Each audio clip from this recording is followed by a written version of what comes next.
show you how to cook these shelling beans that we put in your box today. It's a really unique culinary experience, and even though it might take a little bit of work, we think it's worth it because they're really delicious. So come on over here and let's take a look. So you can see here this beautiful bean, and what you're going to want to do is you can find this seam, and you're just going to peel it open from that seam, like that. And inside, you got these beans that are close to dried beans, except they're not quite dried down, so they cook fast and they're really creamy. So all we're going to do is we're going to shell them, you can see here, and we're going to boil them.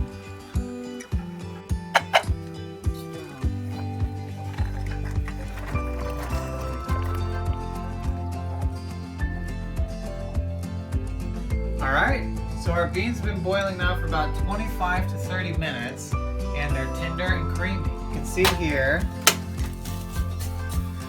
they're getting nice and plump. So I'm going to take a slotted spoon, just to get any excess water, and I'm going to put them in a bowl.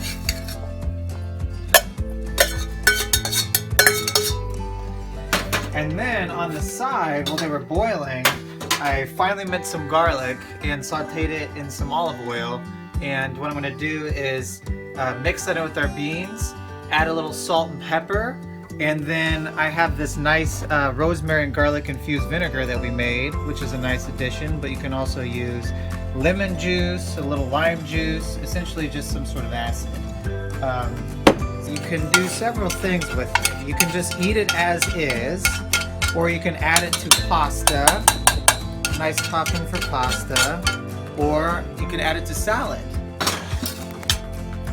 So, a little bit of pepper,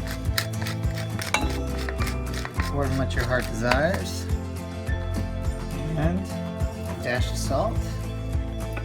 We'll stir it in, and there you have it. Simply made.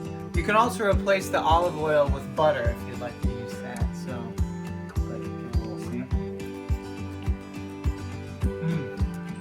Super delicious, really creamy. I hope that you enjoy the process. I know it's going to be a little bit of shelling, but once you try it, I think you'll understand what it's